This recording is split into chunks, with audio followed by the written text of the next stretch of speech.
शिव शिव शिव शिव शिव शिव।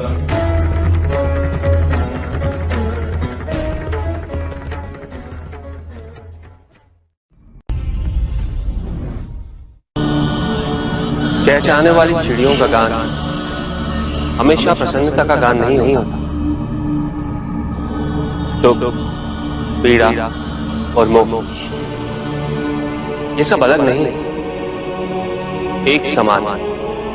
तुम्हारा मोह ही तुम्हारा दुख और तुम्हारे मोह का त्याग तुम्हें पूर्ण रूप से सुखी कर सकता है।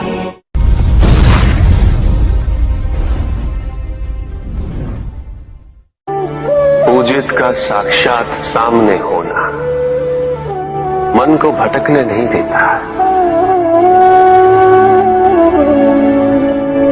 किंतु जो सच्चे भक्त हैं भगवान तो उनके मन में, उनके हृदय में निवास करते हैं। जिनके हृदय में श्रद्धा है उनके लिए पूजा करने हेतु अपने आराध्य का साक्षात सामने होना अनिवार्य नहीं।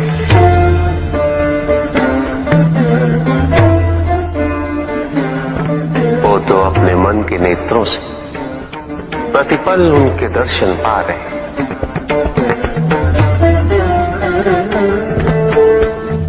उनकी प्रत्येक अनुभूति में भगवान है।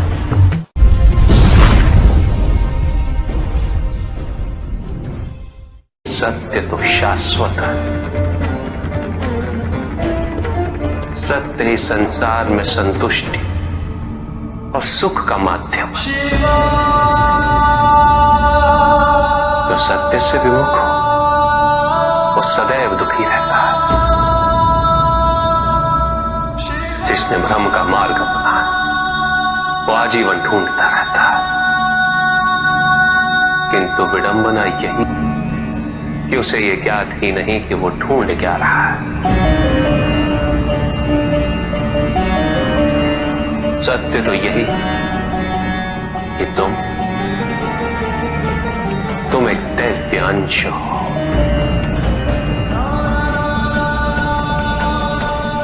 जन्मोपरांत तुम सबने अपने आप को केवल मनुष्य मान लिया और यही विस्मरण तुम्हारे कष्टों का कारण है। तुमने अपने शरीर को ही सत्य माना। लोभ, भय, शंका, असुरक्षा, छल इन सब को अपने जीवन का आधार बना लिया।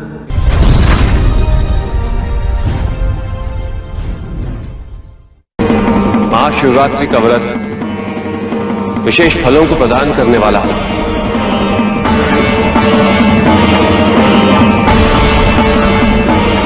इस व्रत को रखने से पुरुषों की सारी मनोकामनाएं पूरी हुई।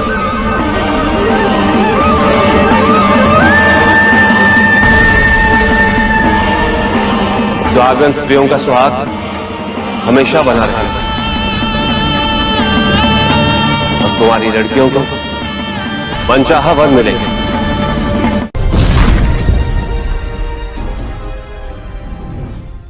पुत्र और पुत्री में भेद करना उचित नहीं, किंतु तब भी कुछ व्यक्ति ऐसी मूर्खता कर बैठते क्योंकि वो कन्या की महिमा से अपरिचित है, क्योंकि वो ये समझ ही नहीं पाते कि कन्या का सम्मान करना प्रत्येक व्यक्ति का धर्म है, क्योंकि कन्या जीवनदायिनी है, वो जननी है और जननी तो केवल सत्कार के योग्य होती है, उपेक्षा की नहीं। उसका तिरस्कार नहीं किया जाता। एक कन्या विवाह के पश्चात दो कुलों को जोड़ती है। परिवार की स्थापना है तो एक कन्या की भूमिका पुरुष से कहीं अधिक महत्वपूर्ण होती है। और जब परिवार से परिवार जुड़ते हैं तो समाज की स्थापना होती है।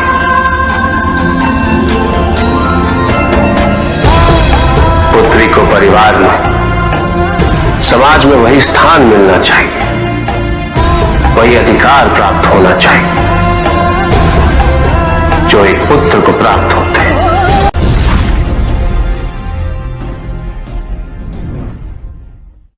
प्रेम क्या है? बताइए महादेव, कृपया बताएं कि प्रेम का रहस्य क्या है? क्या है इसका वास्तविक स्वरूप? क्या है इसका भविष्य? प्रेम क्या है ये तुम पूछ रही हो पार्वती? प्रेम का रहस्य क्या है?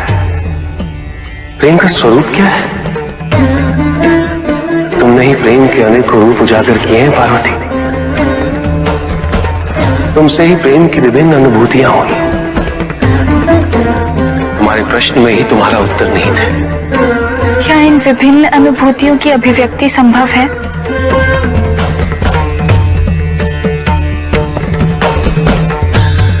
सती के रूप में जब तुम अपने प्राण त्याग मुझसे दूर चली गई,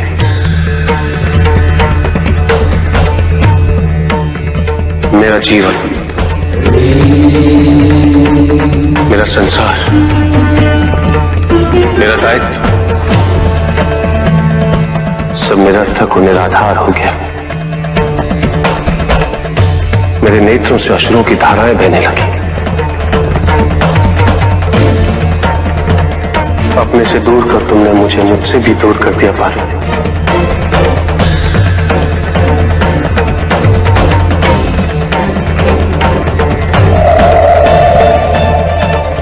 यही तो प्रेम है पार्वती। तुम्हारे अभाव में मेरे अधूरेपन की अति से इस सृष्टि का पूर्ण हो जाना, यही प्रेम है। तुम्हारे और मेरे पुनः मिलन करवाने हेतु इस समस्त ब्रह्मांड का हर संभव प्रयास करना, हर संभव षड्यंत्र रचना।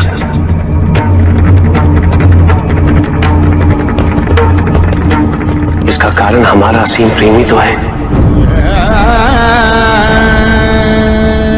तुम्हारा पार्वती के रूप में पुनः जन्म लेकर मेरे एकाकीपन और मुझे मेरे वैराग्य से बाहर निकलने के लिए विवश करना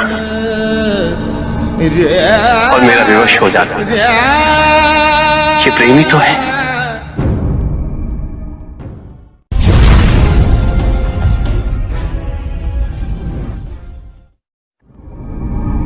चंद्रमा उसी जल में प्रतिबिंबित होता है जो जल शांत है, स्थिर। यही तो समस्या होती है मन की। मन कभी भी शांत नहीं हो पाता। जहां शांति नहीं वहां कुछ भी नहीं रुकता। समुद्र की लहरों की भांति विचारों का उपद्रव मन को निरंतर स्थिर रखता। कुछ भी सुनने और समझने के लिए मन का मौन रहना आवश्यक है, किंतु मन मौन रहना नहीं जानता। वो तो निरंतर कुछ ना कुछ कहता रहता, प्रतिपल शब्दों का आक्रमण चलता रहता है मन पर। और यही आक्रमण है जिसके कारण व्यक्ति कभी भी शब्दों के परे नहीं जा पाता। जहां जीवन की सत्यता का बोध उसकी प्रतीक्षा कर रहा होता।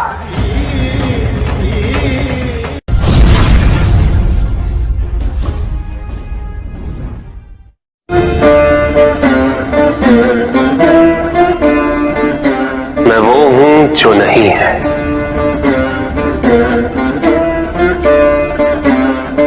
जो नहीं है वो मैं हूं।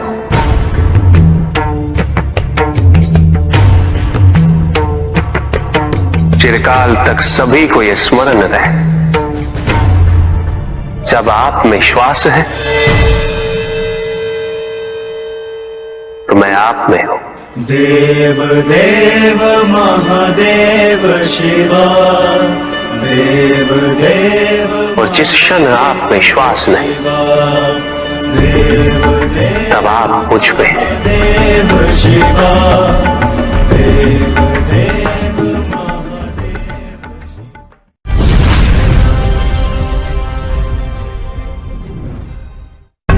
सत्य को जानने के लिए वन में जाना अनिवार्य नहीं है। अपने निजी, पारिवारिक और सामाजिक दायित्वों का परित्याग भी आवश्यक नहीं है। सत्य तो सदैव हमारे साथ है, हमारे सामने है, किंतु हम स्वयं धीरे धीरे उस पे अपने क्रोध, अपने अहम, भय, विचार और महत्वाकांक्षाओं जैसे कई आवरण चढ़ा देते हैं। सत्य हमसे नहीं, हम स्वयं सत्य से दूर हो जाते हैं।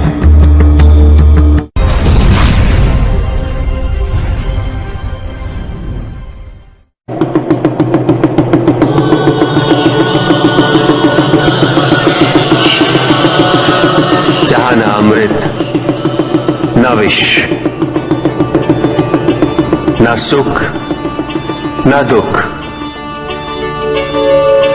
न स्वर्ग, न नरक, वही परम आनंद है। उसी परम आनंद तक की यात्रा है तुम्हारी। ये यात्रा आनंद के सानिध्य की है, ये यात्रा सानिध्य के आनंद की है। और इस यात्रा में मैं प्रतिपल तुम्हारे साथ हूं। मुझे ढूंढो मत, केवल पहचानो, तुम ही मैं हूं, मैं ही तुम। हर आरंभ का मैं ही अंत हूं और हर अंत सदैव मेरा ही आरंभ होगा। देव देव